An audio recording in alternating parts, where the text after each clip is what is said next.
Durante casi 3 semanas cené comida que aparecía fuera de mi departamento, sin que yo supiera quién la dejaba ahí. Al principio lo tomé como un gesto de amabilidad, algo raro pero hasta agradecido, porque en ese tiempo yo apenas traía dinero para sobrevivir, y muchas noches llegaba con hambre y sin ganas de cocinar. Cuando por fin descubrí que no había sido ninguna vecina, ya era demasiado tarde para decir que aquello nunca había entrado a mi casa. Eso pasó cuando me fui a vivir a Morelia, a un edificio viejo de departamentos cerca del centro, de esos que por fuera se ven mejor de lo que son por dentro. Yo acababa de cambiarme de trabajo y andaba saliendo de una rachita muy mala. Tenía deudas, había dejado una relación pesada y llevaba meses con la sensación de que mi vida se estaba estrechando por todos lados. El departamento me lo rentaron barato porque era pequeño, húmedo, y estaba en un segundo piso al que se llegaba por una escalera estrecha que olía siempre a cloro, fritura y encierro. No era un lugar bonito, pero me quedaba cerca del trabajo y me alcanzaba para pagarlo sin quedarme en ceros. En ese edificio vivían puros inquilinos silenciosos o gente mayor. En la planta baja estaba una señora llamada Elvira, viuda, chaparrita, siempre con mandil y el cabello bien recogido. Ella era de esas personas que parecen llevar toda una vida en el mismo lugar, y por eso terminan sabiendo quién entra, quién sale, quién paga tarde y quién llega borracho. No era metiche en mala onda, pero sí observadora. A mí me tomó confianza rápido porque me veía salir temprano, regresar cansado y, según ella, se notaba a leguas que yo vivía solo y no me estaba alimentando bien. Más de una vez me encontró subiendo las escaleras con un refresco y unas galletas como cena, y me regañó con esa franqueza que tienen algunas señoras grandes, como si te conocieran de antes. Los primeros días en ese departamento fueron incómodos, pero normales. El refrigerador hacía un ruido insoportable, la regadera salía tibia cuando quería, y por las noches se escuchaba clarísimo lo que pasaba en otros departamentos. Aún así, yo dormía bien porque llegaba rendido. Mi rutina era sencilla. Salía temprano, trabajaba todo el día, a veces me tomaba una cerveza al salir, y volvía como a las 9 o 10, dependiendo de la carga. Casi siempre subía directo, me quitaba los zapatos, prendía una luz tenue en la sala y me tiraba en el sillón un rato antes de bañarme. En esos días apenas tenía lo básico: una cama, una mesa plegable, 2 sillas, un mueble viejo para la tele y unas cuantas cajas todavía sin desempacar. La primera vez que encontré comida fuera de mi puerta fue un martes. Recuerdo bien porque había tenido un día pésimo y subí con un dolor de cabeza tremendo. Al llegar vi una servilleta doblada sobre un plato de barro cubierto con otro plato encima. Me detuve varios segundos sin entender qué estaba viendo. Miré hacia abajo, hacia la planta baja, pensando que tal vez se lo habían dejado al vecino y se habían equivocado de puerta. No escuché nada. Levanté la servilleta y vi unos frijoles de la olla con queso fresco, 2 tortillas envueltas en una tela y un chile güero asado a un lado. La comida todavía estaba tibia. Mi reacción fue pensar en la señora Elvira. Bajé para agradecerle, pero en ese momento su puerta ya estaba cerrada y no quise tocar tan noche. Me llevé el plato adentro, cené de pie en la cocina, y por más absurdo que suene, aquella comida me supo mejor de lo normal. No porque fuera extraordinaria, sino porque traía esa sensación de comida casera que uno extraña cuando empieza a vivir solo, y todo se vuelve práctico, rápido y medio triste. Al día siguiente temprano bajé a verla para darle las gracias. Sonrió, me dijo que no era nada, y me recomendó que no cenara tan tarde porque luego uno duerme pesado y se le suben cosas al cuerpo. Tomé eso como otro comentario de señora grande y seguí con mi vida. 3 noches después volvió a aparecer comida. Esta vez era un tazón con caldo de pollo, arroz y limón aparte. Otra vez estaba tibio. Otra vez pensé que había sido ella. Le agradecí al día siguiente y me respondió algo raro. Me dijo que a veces, cuando la gente vive sola, es bueno aceptar la comida que le mandan con buena intención, porque rechazarla también tiene su modo de ofender. Yo me reí y le dije que mientras siguiera cocinando así, no pensaba ofenderla nunca. Ella soltó una sonrisa muy leve, pero no me siguió la broma. Más bien me miró un momento como si quisiera decir algo, y luego prefiriera guardárselo. A partir de ahí se volvió una costumbre irregular. No aparecía diario, pero sí 2 o 3 veces por semana. Un plato de arroz rojo con huevo, unas enchiladas sencillas, atole con pan dulce, lentejas, un poco de mole con arroz, incluso una vez un pedazo de pastel de elote todavía caliente. Siempre llegaba cansado y siempre estaba ahí, justo frente a mi puerta, como si alguien supiera con precisión el momento en que yo subía las escaleras. Empecé a acostumbrarme tanto que ya ni se me hacía raro. Llegaba, recogía el plato, entraba y cenaba.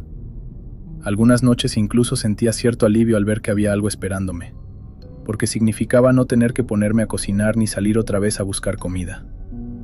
Lo que sí comencé a notar, poco después, fue que dormía más pesado de lo normal. No me refiero al cansancio común de alguien que trabaja mucho, era otra cosa. Me costaba despertarme, soñaba con lugares que no reconocía, y varias mañanas amanecía con la impresión de haber escuchado gente caminando dentro del departamento durante la noche. También empecé a tener sueños demasiado vivos. En uno me veía a mí mismo sentado en la mesa del comedor con todas las luces apagadas, excepto una veladora en el piso, comiendo algo que no alcanzaba a distinguir. En otro soñé que alguien tocaba mi puerta 3 veces y, cuando abría, no había nadie en el pasillo, solo un olor muy fuerte a hierbas húmedas y tierra recién movida.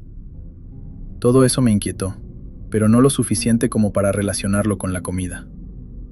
La primera señal clara de que algo no estaba bien llegó una madrugada. Me desperté con una sensación extraña en la boca, como si tuviera un sabor metálico pegado a la lengua. Fui a la cocina por agua, y vi que el plato donde había cenado esa noche seguía sobre la tarja. Era uno de esos platos viejos, de peltre blanco con la orilla azul, que según yo era de la señora Elvira.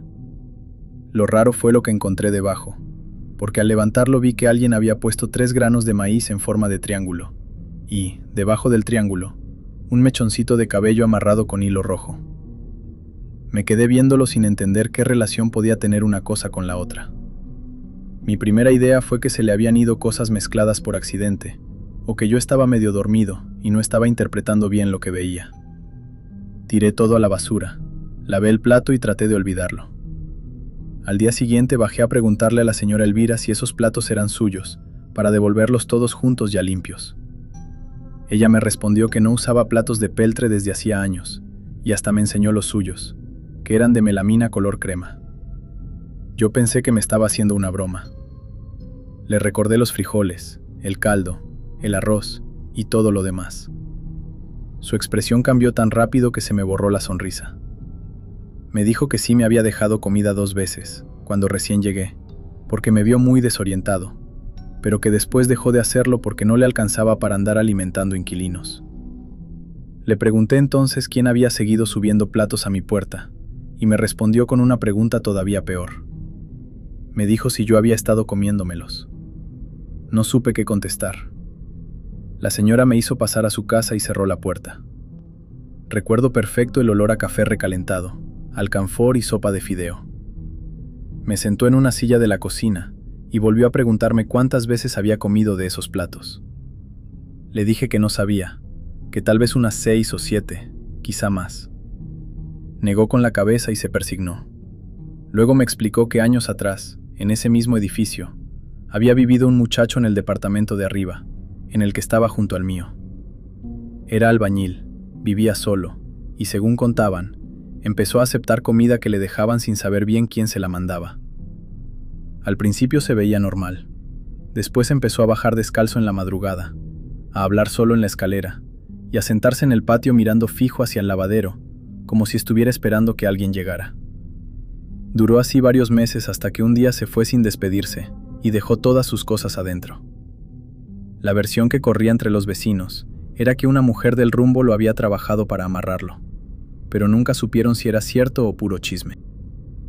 Yo le dije que eso ya sonaba a exageración, a superstición de vecindad.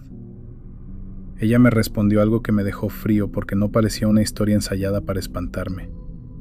Dijo que no le importaba si yo creía o no, pero que esa misma noche no volviera a meter a mi casa nada que apareciera frente a la puerta. Me pidió además que, si encontraba otro plato, no lo tocara con las manos desnudas, que le hablara primero a ella. Quise preguntarle si sospechaba de alguien, pero no me dio nombre.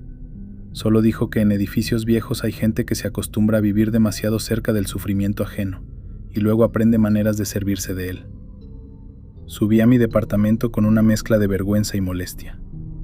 Una parte de mí se sentía ridícula por haberle dado tantas vueltas a unos platos de comida. Otra parte no dejaba de pensar en el mechón de cabello con hilo rojo. Quise convencerme de que, en el peor de los casos, algún vecino estaba loco y disfrutaba haciéndome pasar momentos raros. Decidí que iba a dejar el asunto hasta ahí. Si volvía a aparecer comida, simplemente la tiraría. Esa noche regresé más temprano de lo normal para estar pendiente. Cerré bien la puerta, bajé la luz de la sala y me quedé sentado en silencio, con la televisión apagada, escuchando los ruidos del edificio. Se oía una llave de agua goteando en algún piso, pasos lejanos, un arrastre de silla, una carcajada breve en la calle.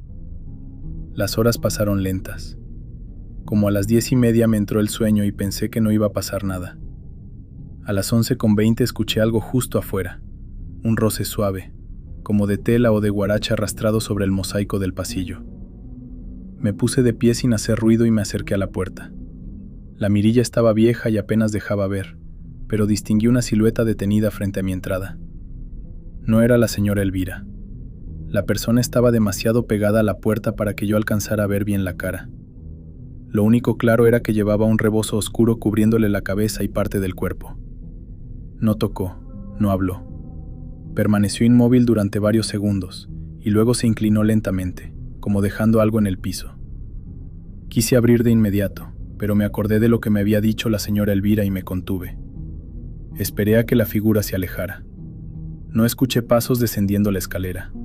No escuché una puerta cerrarse en el edificio. Nada. Después de casi un minuto abrí con cuidado y me asomé. El pasillo estaba vacío. En el piso había un plato hondo cubierto con una tela blanca bordada en la orilla. Lo llevé con una escoba hasta el interior sin tocarlo directamente. Cerré la puerta y lo dejé sobre una silla. Luego bajé por la señora Elvira. Subió conmigo refunfuñando porque le dolían las rodillas, pero en cuanto vio el plato se puso seria.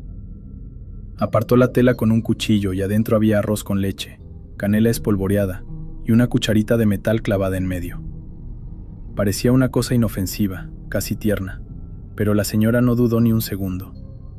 Se lo llevó al fregadero, vació el contenido en una cubeta y empezó a moverlo con el cuchillo hasta sacar lo que había debajo. Primero apareció una bolsita de tela negra, luego una tira de papel doblada muchas veces. Al abrirla vimos escrito mi nombre completo, mi fecha de nacimiento y una oración mal copiada, rodeada por lo que parecían manchas de cera y polvo oscuro. Sentí un calor en la cara que me subió desde el estómago, no porque de inmediato creyera en trabajos ni en brujería, sino porque ya no había manera decente de fingir que aquello era un malentendido. Alguien se estaba tomando demasiadas molestias para dejarme comida con algo escondido adentro, usando mi nombre completo y apareciendo sin hacer ruido en un edificio donde todos nos conocíamos de vista.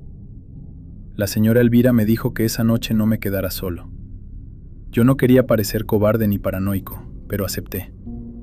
Bajé un cobertor y una almohada y me acomodé en su sala, en un sofá incómodo junto a una imagen de la Virgen y una vitrina llena de recuerdos viejos.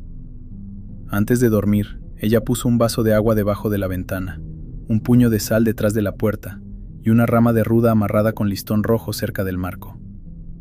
Yo le pregunté si de verdad creía que eso ayudaba, y me respondió que a veces lo importante no era ayudar mucho, sino marcar que uno ya se dio cuenta. Esa noche no soñé nada.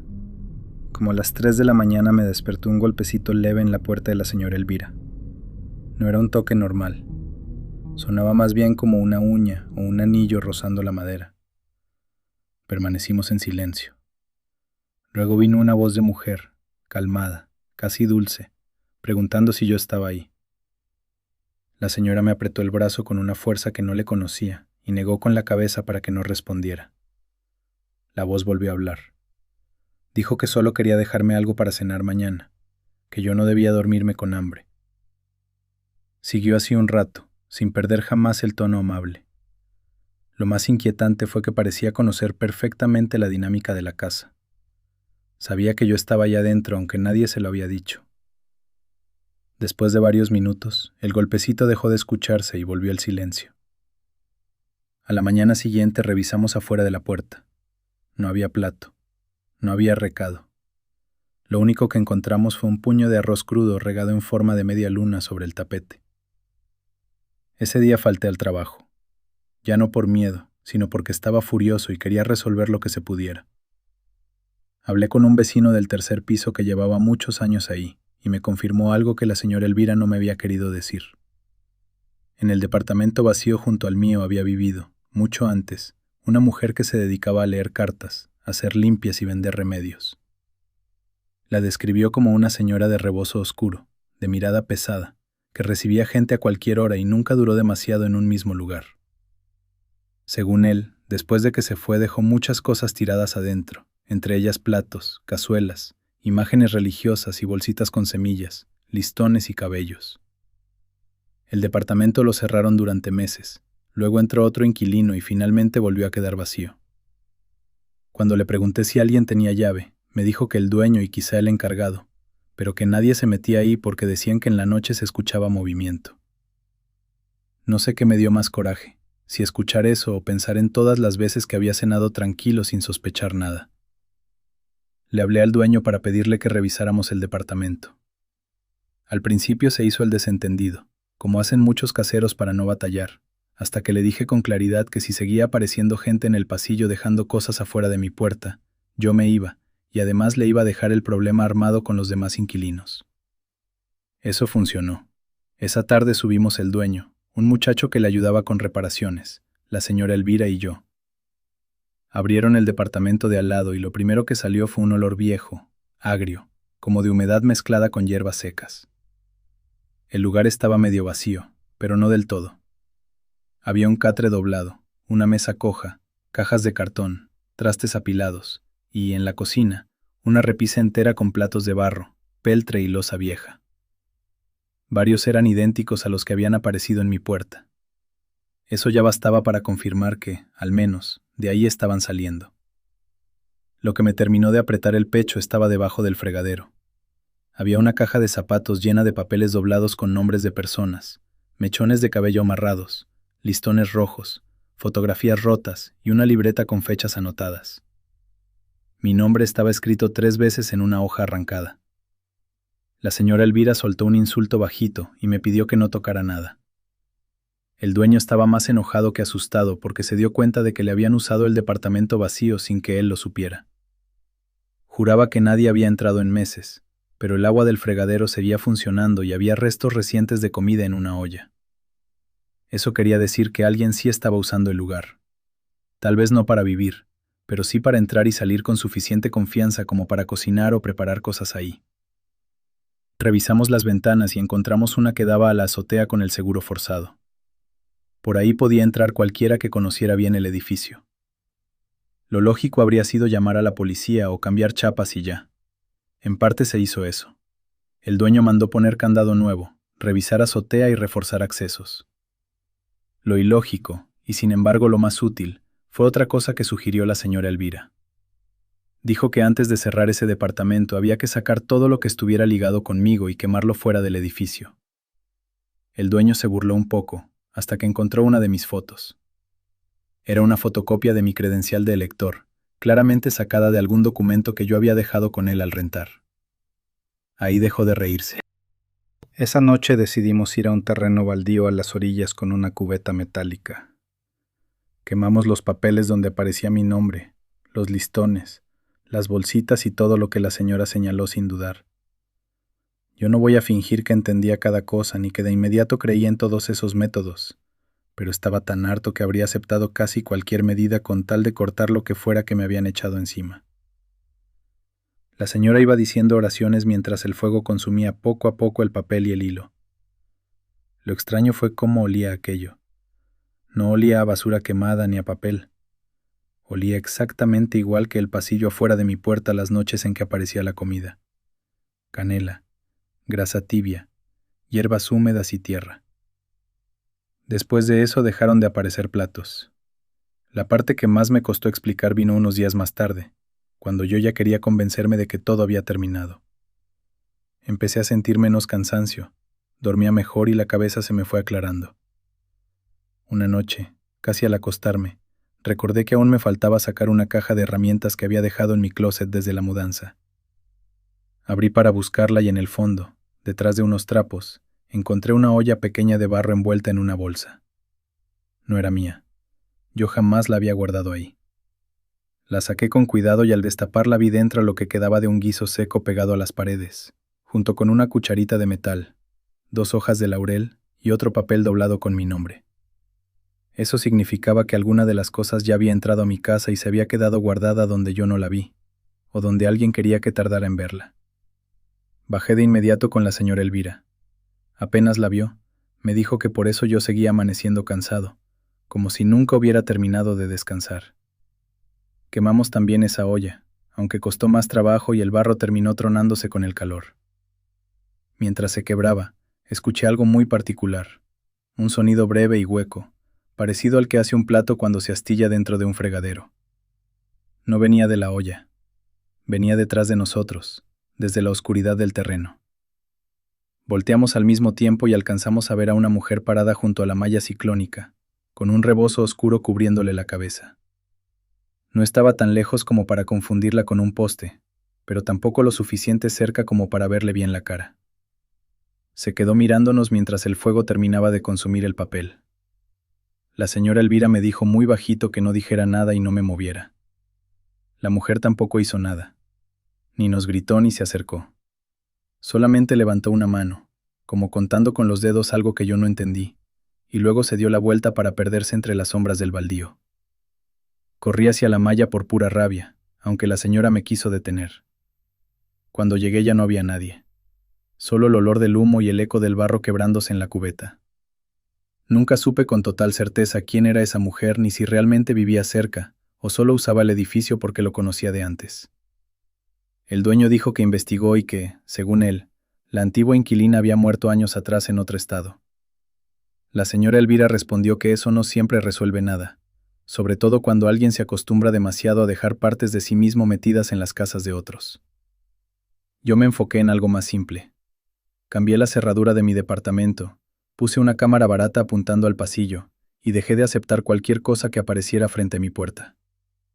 La cámara nunca volvió a grabar a nadie dejando platos. Lo único raro que registró una vez, a las 2:00 de la mañana, fue la sombra de algo pasando muy cerca del lente sin que se distinguiera persona alguna. Nada más una oscuridad rápida, seguida de un sonido mínimo, como el roce de una cuchara contra barro. Después de eso ya no hubo más. Me quedé todavía varios meses en ese edificio porque no tenía dinero para mudarme otra vez. Aprendí a vivir con la idea de que a veces uno abre la puerta de su casa y sin darse cuenta, deja entrar cosas que no vienen en forma de amenaza, sino de favor. Lo entendí mejor el último día que vi a la señora Elvira, poco antes de irme a otro departamento más decente. Me entregó una bolsita con ruda seca y me dijo que la colgara cerca de la cocina, no por costumbre ni por miedo, sino para acordarme de algo muy sencillo. Me dijo que el hambre vuelve torpe a la gente, pero la gratitud mal puesta la vuelve dócil. Y tenía razón. Lo peor de toda esa historia no fue haber visto papeles con mi nombre, ni descubrir que alguien me estaba trabajando. Lo peor fue aceptar durante semanas la idea de que alguien me estaba cuidando, cuando en realidad solo me estaban acostumbrando a recibir sin preguntar.